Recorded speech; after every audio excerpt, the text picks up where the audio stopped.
Em nome do Pai, do Filho e do Espírito Santo.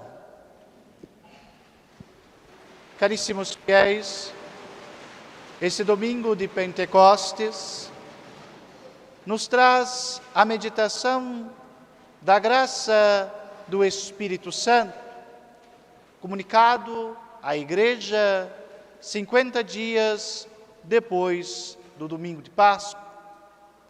Os apóstolos, reunidos no cenáculo, junto com Maria Santíssima, nossa Mãe, recebem o dom do Espírito Santo em forma visível de línguas de fogo, que paira sobre eles e permanece sobre eles. Esta graça imensa da terceira pessoa da Santíssima Trindade só pode ser compreendida dentro da revelação divina que nosso Senhor e Salvador Jesus Cristo nos dá. Revela-nos Deus como Pai, revela a si mesmo como Filho unigênito e nos revela o Espírito Santo como Consolador. Este mistério único em três pessoas distintas, cujo domingo próximo a Igreja nos reserva para meditar, compreendemos pela nossa profissão de fé alguns artigos do Espírito Santo. Quando dizemos, creio no Espírito Santo, que procede do Pai e do Filho, e com o Pai e o Filho é adorado e glorificado, Ele que falou pelos profetas. Bem o sabemos, queridos fiéis, que o Espírito Santo age na criação desde o início. Sob as águas primeiras, pairava o Espírito de Deus.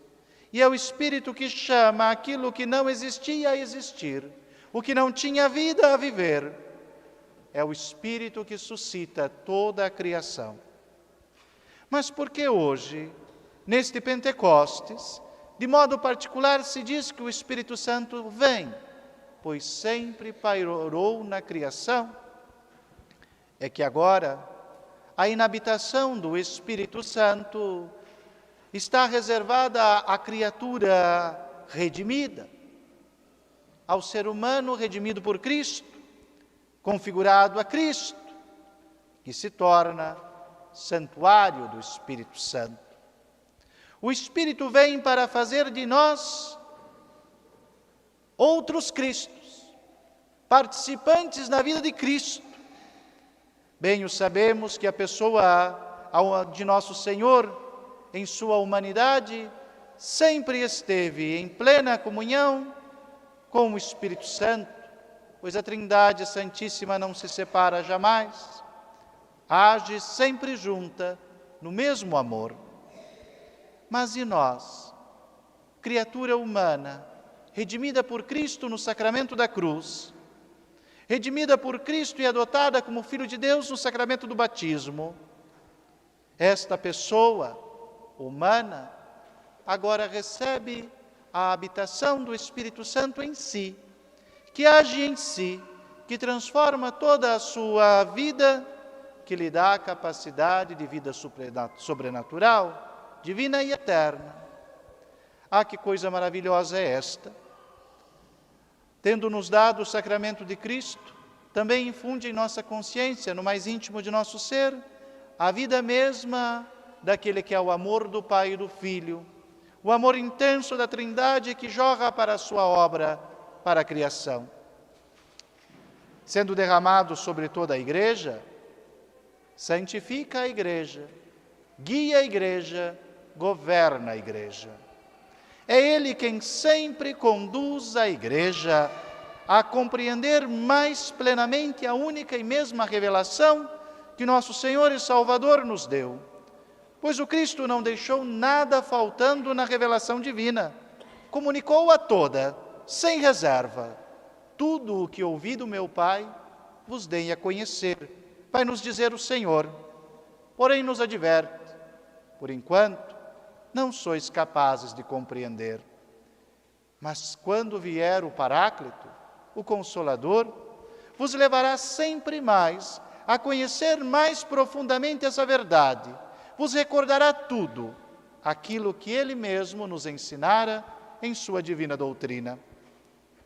E assim o é, queridos fiéis, em toda a Mãe Igreja através destes séculos.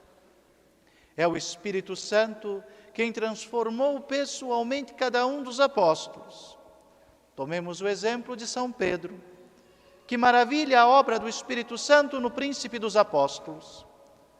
De rude pescador da Galileia, de homem impulsivo, confiante em sua frágil vontade, que toma a rede com seus músculos e a puxa para a praia.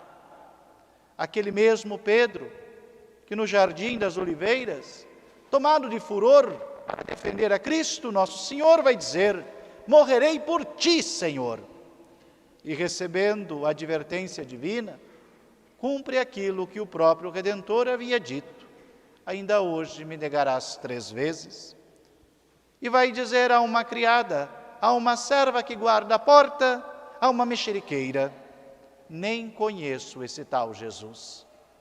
Que fraca a força de vontade de São Pedro. Negou Cristo diante de situação tão pequena. Mas olhamos de novo depois de Pentecostes.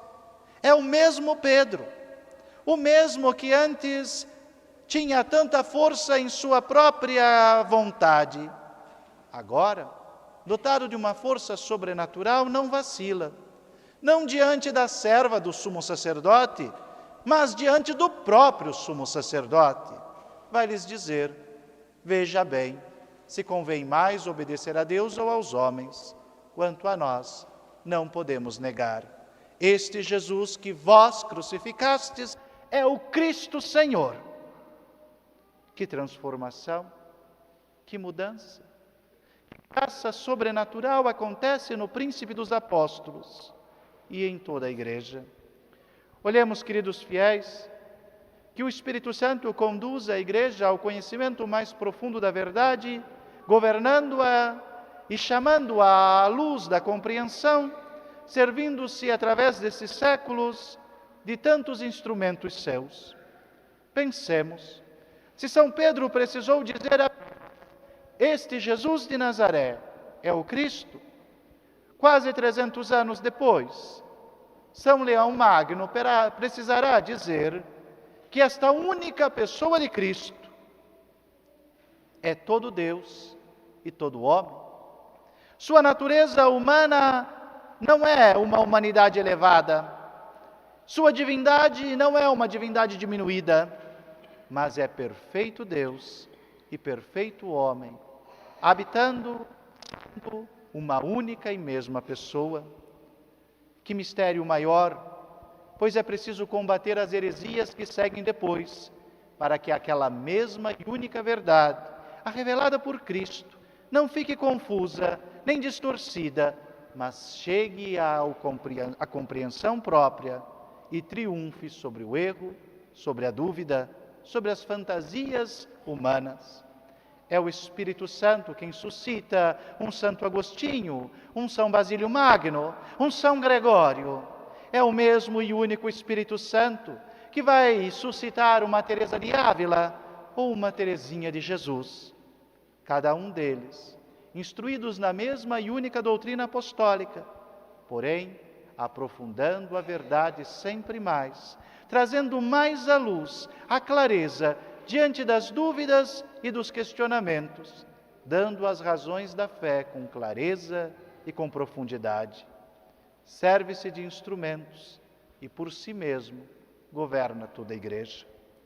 Se olharmos, queridos fiéis, o que a igreja poderia fazer sem o Espírito Santo, não encontraríamos resposta. É na força do Espírito Santo que a igreja batiza, pois é Ele que comunica o mérito de Cristo Redentor, nos redimindo na cruz e nos adotando como filhos de Deus. Este sacramento só chega a nós porque o Espírito Santo dá à igreja a capacidade de realizar nos sinais da liturgia a mesma e única graça. É no Espírito Santo, dom do Senhor, que somos selados para sermos arautos do Evangelho, testemunhas de Cristo, para professarmos a nossa fé com coragem. no sacramento do Santo Crisma. A missa, obra perfeitíssima do amor divino, nos chega do sacrifício redentor de Cristo na cruz de forma incruenta sobre o altar. E se disséssemos, quem é o autor da liturgia? Quem a esculpiu? Quem a formou? Quem deu-lhe o corpo e a consistência? Quem a guiou através dos séculos? Não encontraríamos aqui, nem na liturgia de Santo Ambrósio, nem na liturgia de São Basílio, nem mesmo na liturgia romana mais antiga, alguém que rogasse para si esta autoria. E todos diriam unânimes: o Espírito Santo realizou esta obra por toda a Igreja e a conduz sempre. Olhemos, queridos fiéis, como os mistérios da fé se tornam mais e mais acessíveis a nós, nesta graça divina da terceira pessoa da Santíssima Trindade. Se lá, naqueles tempos dos apóstolos e seus sucessores imediatos, no tempo dos mártires, a missa precisava ser celebrada na casa dos fiéis, escondida, quase que como secreta, ou nas catacumbas dos mártires. É o Espírito Santo quem vai conduzir a Igreja em tempos de liberdade a construir os seus templos e a colocar não só a Eucaristia, o sacramento do Senhor, o seu Santíssimo Corpo, para uma pequena assembleia reunida, para uma pequena igreja em torno dos apóstolos, de seus sucessores ou dos sacerdotes por eles ordenados, mas vai estabelecer que aquelas hóstias, dadas à comunhão, também se reserve à adoração. Não só aos comungantes ou aos presos, não só aos enfermos, mas para o sacrário, para que permaneça ali sua presença real. E o mesmo que comungamos, adoremos. E aquele que adoramos, comunguemos mais dignamente. Que obra maravilhosa é esta! Não podemos dizer que é de inteligência humana, não o é. É o Espírito Santo quem conduz pelos séculos a Igreja, a defende sempre, a guia sempre, a governa sempre. Os homens passam, as ideias se esvaem, o Espírito do Senhor permanece sempre o mesmo. Que esse dia de Pentecostes reacenda em nós o amor divino que procede do Pai e do Filho e que acendeu as nossas almas e habita em nós, no coração e na consciência. Louvado seja nosso Senhor Jesus Cristo.